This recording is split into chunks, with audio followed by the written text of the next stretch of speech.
Okay, I'm going to do something fun for myself, and I'm going to show off one of my favorite collections that I have in my entire basement. And that is my collection for the Lord of the Rings, War of the Ring. And this is the mass battle version of essentially the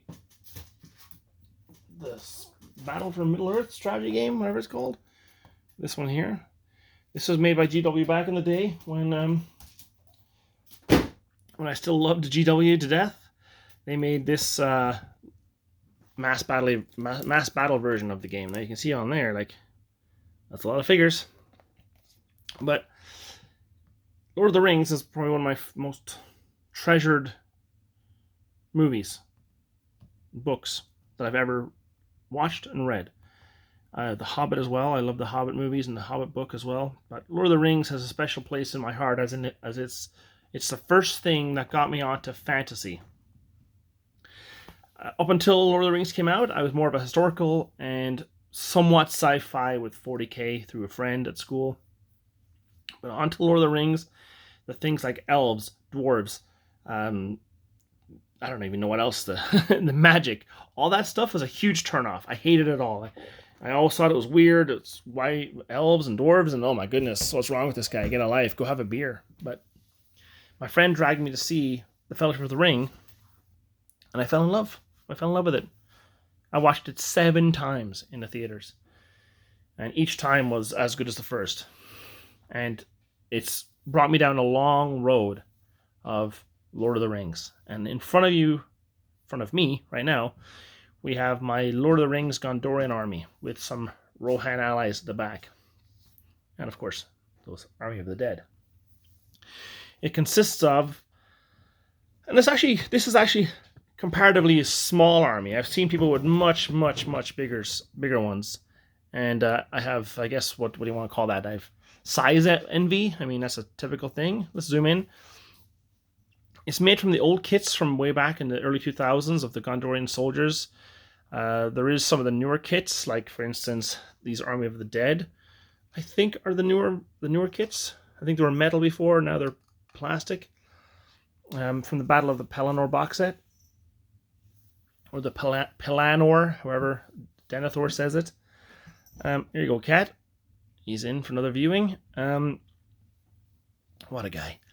Anyway, it consists of 2 main blocks of infantry. So there's one here, led by a captain. I'll show you that up close.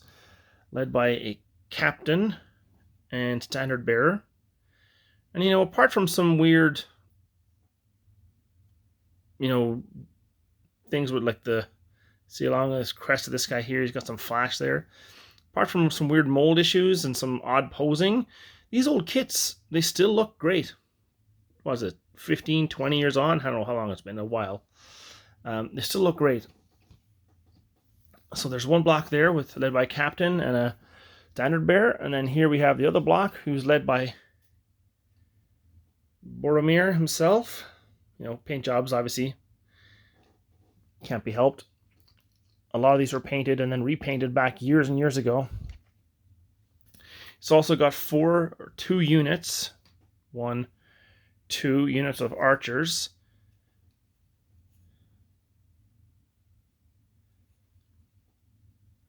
Looking nice. 2 units of archers. I just showed these off, but it's got 2 bases of the Army of the Dead. Now, I could have 2 more bases. I just haven't done them yet. 2 more bases of Army of the Dead. It's got 5 bases of these Gondorian Knights.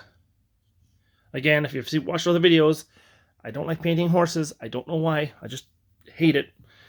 So I don't really try that hard. And then it's got 8 bases of Rohan allies. Painted very generically, but still painted. It all counts. And I'm sure you can agree, or maybe you can't, but I'm sure most of people will agree that, when you're looking at it as one big group, that's a pretty nice force, and I'm really proud of it. And it's going to just be a short video. I just made a video about my perils, my fight with depression and wargaming, its role in that. And if anyone ever watched it, I don't encourage that you do, but it's more for me than anyone. This is just something I want to get out on the table and go back and have a normal day. So after suffering through making that video, I just want to do something fun and show off my Lord of the Rings, War of the Ring collection. I wish this was more popular in the circles. Like the Lord of the Rings game has just taken off. The new game has just taken off, and it just seems to be such a cult following, such a strong following. And this game gets left behind, rarely ever mentioned. And although I have the figures that can be used in both, and I have way more figures, believe me, way more figures than is shown here. I'll show off my other armies another time. But this is just one of the most fun things that I have. And I just love the movies. I love the look of the Gondorian soldiers with their armor, and thought I'd show them off. Anyway, that's about it for this video. Really quick, really short, just to show you off. Oh, I forgot the fountain guard here. Ooh, these are metal. These are heavy figures. And my lighting is terrible right now. I apologize. Stop hitting the thing, Derek. Wow. You're going to zoom in for me? No? No. Shadow is all off. My light stands are in two different areas today. But anyway, that's it. A couple of hundred figures. 160 figures. If you want to ever get into this game, this rulebook is really hard to find. In fact, the fact that I found it at all was kind of a miracle. I found it in a local store that didn't even know what they had. Still cost me $50, but hey, it's a beautiful book. With all the stats of things. If you're ever looking to get into it, there's a PDF somewhere, I believe, online that you can use to get into it. All you need is these bases, which I got from a local guy in Canada, 6 Squared Studios.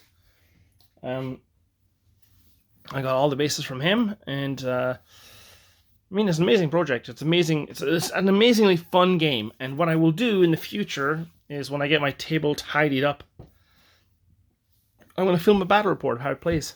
Let's show people what it's like. I do know that Guerrilla Miniature Games have a battle report on there from maybe a year ago, 2 years ago. If you want to check that out. But they're playing with relatively small forces, so casualties in this game come off really quickly. Units disintegrate really quickly because, I'll show you the book again, whoops. Because the game is the game is meant to be playable when you have this many figures on the board. So these figures, units come off the board really quickly. Casualties mount up really quickly. And if you have a small force like they did on their channel, if you have a semi-small force, the game is over really quickly. And I find that even this is about half of what you should play with. So anyway, talk to you again. Thanks for listening. Thanks for watching. Thanks for subscribing. And if you did watch that video on depression, delete it out of your mind. Thanks. Bye.